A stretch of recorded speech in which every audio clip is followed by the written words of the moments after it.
حبايب قلبي، اللي انا عملته للاطفال كان حلو جدا جدا جدا فوق ما تتخيلوا. يعني مجرد ان انا ما جربت بس التجربه ديت من بقالي يعتبر بتاع سنه. بقيت احوش واحط القرش على القرش عشان خاطر اجيب ايه؟ ايوه، اجيب سرير لأوسة. اقول لكم بقى تجربتي كده عن السرير ده بكل صراحه وبكل امانه، وبالذات لما يكون اونلاين. يعني هقول لكم تجربتي فيها وتجيبوه ولا ما تجيبوهوش. لو انتي بقى ماميز جديده الفيديو ده هيفيدك قوي، كملي معايا الفيديو للاخر وهنتكلم مع بعض في مواضيع حلوه كتير جدا. وهنقول نجيبه منين. نجيبه مثلا من اي حد تاني بس ما نجيبوش اونلاين. هنتكلم في المواضيع دي كلها، واختار اي حد انت بتجيب منه برضه هنتكلم في المواضيع دي كلها. عايزه اقول لكم ان انا عانيت جدا جدا في تركيبه. تعبت قوي في تركيبه فعلا. عايزه اقول لكم انا وقفت الكاميرا كذا مره اني انا عايزه اركبه، لحد ما بعت للبيج اللي انا جبت منها راحت بعتت لي طريقه التركيب. انا بقول المفروض ان هو يكون فيه 3 قطع، ان في مثلا قطعه عشان خاطر لو حبيت انت تقفليه عن سرير الام، فطلع لا يا بنات. القطعه ديت اللي بتتحط يعني واحده تحت وواحده فوق، يعني واحده تكون في ظهره وواحده يكون على سرير الام. تجربتي بقى يا بنات في السرير لا، ما نجيبش من على النت خالص خالص. اول حاجه اكلمكم فيها ان انا المفروض ان انا قالت لي 100 جنيه الشحن لحد باب البيت وتعملي معاينه، ولو عجبك خديه لو ما عجبكيش ما تاخدهوش، والماتيريال بتاعته هتعجبك جدا. وبعتت لي فيديوهات ياما قوي قوي قوي، وقالت لي بقى ايه بصي الفيديوهات، بصي بقى التعليقات، بصي مش عارفه ايه. فالحاجات دي ما تثقوش فيها خالص. لقيت بقى المندوب بيرن عليا الساعة 10 الصبح بيقول لي حضرتك أنا يعني أنا ساكنة يا بنات في الرضوان. فهو بيقول لي لا أنا واقف لك في أول الرضوان، يعني دي مسافة ما بيني وما بينه بعيدة. أنا واقف لك في أول الرضوان، تعالي حضرتك خدي السرير. راح جيت قلت له لا إزاي، مش المفروض ده هيجي لي لحد باب البيت؟ راح جه قال لي لا حضرتك أصل أنا ما بخشش جوه، ممكن تقدري تركبي توك توك. قلت له يعني انا معايا طفل صغير هنزل الساعه 10 الصبح وهو نايم عشان خاطر انزل لحضرتك؟ طب انت حضرتك واخد شحن ليه؟ قال لي لا والله احنا بناخد شحن بس ما بنطلعش لحد باب البيت. قلت له بس هي كلامها معايا ما كانش كده. كلامها معايا المفروض ان انت هتطلع فوق وعاين. قال لي لا عادي حضرتك عيني في البيت، ولو في اي مشكله اتصلي بيا او اتصلي بالاستاذه وارجع لك تاني عادي. فاتصدمت كده يا بنات من الرد، قلت له لا مش عايز السرير، خده مش عايزاه. راح جه قال لي يعني حضرتك هترجعي الاوردر؟ قلت له اه هرجعي الاوردر. رحت رجعت البيج تاني، معرفش ايه اللي جنني في عقلي. معلش يا بنات الكحه عندي لسه، يعني الموضوع متدمر خالص معايا. رجعت للبيج تاني وريتني ما رجعت لها اصلا، كان يرجع بالسرير. رحت جيت رجعت لها قلت لها حصل كذا كذا كذا كذا، وانا طبعا مش هينفع ان انا انزل واسيب ابني يجي عند مدرسه شباب المستقبل، وانا تاني عماره على طول، يعني انا اعتبر على الشارع، انا مش جوه، مش في شوارع ضيقه او كده. انا على الشارع، يعتبر على شارع عمومي. راحت جت البيج كلمته ومش عارفه ايه، راحت جت قالت لي طب بصي هو هيخصم لك 50 جنيه وتنزلي تاخديه منه وتركبي توك توك. راحت جت قلت لها بصي انا مش عايزاه، خلاص مفيش اي مشكله انا مش عايزاه، يعني انا هنزل وبهدل ابني معايا؟ وبعدين هو السرير ده قد ايه؟ راحت بعتت لي الصور بتاعت السرير اللي هو الشوال اللي انتوا شايفينه دوت كده، بعتته لي. وراحت جت قالت لي هو دوت الشوال وخفيف جدا على فكره. قلت لها خفيف جدا ايه ده؟ السرير خشب وانا طالبه المقاس الكبير، ازاي خفيف جدا؟ قالت لي اه ده خفيف قوي يعني. قلت لها لا حبيبتي خلاص ما فيش مشكله انا مش عايزاه. راحت جت هي فضلت بقى ترن تاني وتكلمني، طب حضرتك طب بصي خديه ومش عارفه ايه وكده. يعني بصوا الخشبه اللي انا راميها دي على جنب، دي مجرد ان هي خشبه كده، المفروض ده اللي هو الهزاز اللي من تحت. دي خشبه فيها يا بنات زي الحاجات السودا دي اللي في الخشب اللي هو بيترمى، اللي هو البايظ المعفن دوت، حاطينهولي هو ده الهزاز. رحت انا جيت بعت لها الصوره قلت لها انت شايفه المنظر دوت، يعني ده كده يرضي ربنا؟ انت شايفه ان ده كده يعني يرضي ربنا؟ راح جيت قالت لي الشحن ومش الشحن. قلت لها لا ده ملوش علاقه بالشحن، يعني انا رحت جبته من بص ما رضاش يخش للعماره بتاعتي، نزلت بابني وهما شابين يعني شابين طوال عراض. نزل لي السرير وانا اللي قلت له عديني بيه السكه، يعني انا اللي قلت له عديني بيه السكه، حتى ما خلاش عنده الدم، قال لي دخلوك لحد باب العماره.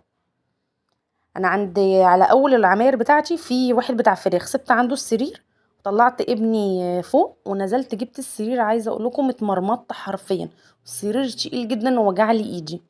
فانا نصيحه مني، لو اي حد قالك لو انت طلبتي اوردر وقالك انزلي خديه، ما تنزليش، رجعي الاوردر، رجعيه، ما تاخدهوش وما تقبليش باي تفاوض.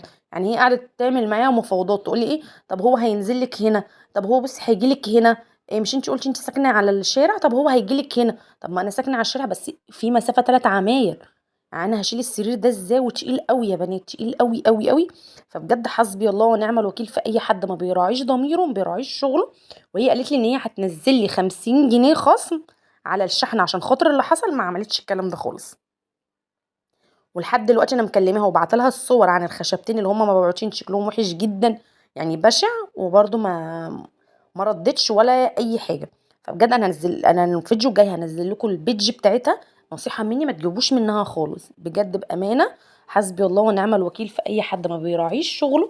وبعت لها قلت لها يعني بالله عليكي ده ينفع اتمرمط انا وابني واطلعه واسيبه لوحده واعمل ويعني بالله عليك ده ينفع؟ قالت لي اصل الشحن بقى زفت وكلهم كده بقوا خرا ومش عارفه ايه والحكايه والروايه. انا مالي ومال الشحن؟ انتوا اتعاملوا مع شركه شحن محترمه، يعني انتم اتعاملوا مع شركه شحن محترمه عشان الناس تجيلكم، عشان الناس تجيلكم. عايزه اقول لكم الطقم اللي هو الجوانب دوت جاي كله فتل، كله فتل، انا اللي قعدت شطبته. عايزه اقول لكم ان انا كمان بعد ما ركبه مش هيعجبني. انا عندي ستان، عندي زي ستانات كده اهوت، رحت مسكتها خيطتها من الجناب، بس بعد ما خلصت الفيديو خيطتها من الجناب وبصوا ظبطتها. ودلوقتي هوريهولكوا اصلا عشان انا ما وريتلكوش كله، بعد ما اخلص الفيديو